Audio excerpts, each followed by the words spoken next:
Mange af jer har fulgt med i Rosas roadtrips de senere år, og nu trækker det op til endnu en tur. Hvad er det nu for noget, de kigger på? Der er der slet ingen veje på det her kort. Og så siger de hele tiden, at jeg bare skal ligge og nyde det på dækket.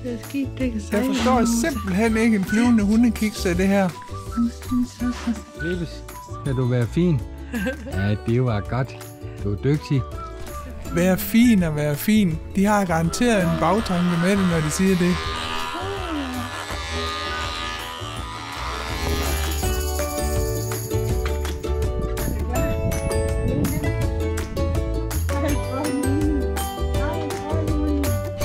Rosa overlever klipningen, og en ny sporty udgave af hende kigger på, mens der bliver stoppet store mængder hundemad ind i bagagerummet.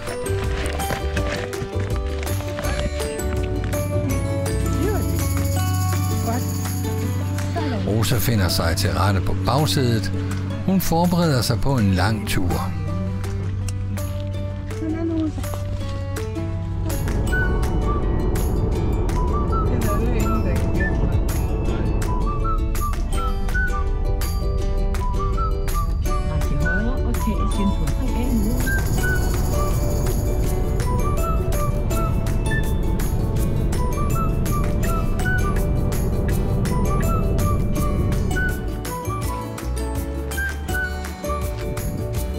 Nu skal der lades, siger de så. Det ved jeg ikke, hvad det betyder.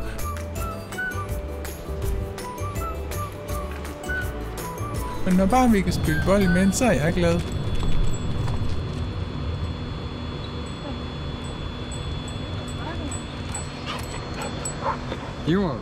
Rygøvelserne skal der også være tid til.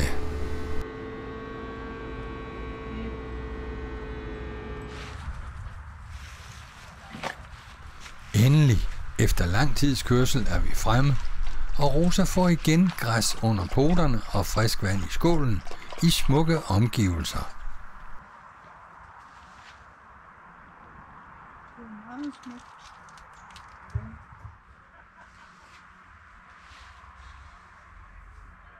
Det, der slår ind først, det er, at der er mega varmt. Virkelig varmt, men rigtig lækkert. Jeg har fundet sådan en dejlig lille plet her ved søen.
Dagen efter er vi på farten igen, men efter et par timer ankommer vi til bestemmelsesstedet og mødes med Annie og Per.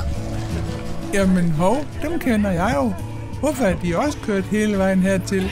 Og hvad skal vi egentlig her? Kan vi ikke få den byttet til en, der er lidt mindre? Skal vi sejle i den bitte pot der? Og hvem skal styre den måske? Ja. Jeg tænkte det nok. Jeg håber godt nok, de har husket at få betalt min hundeforsikring. Ja.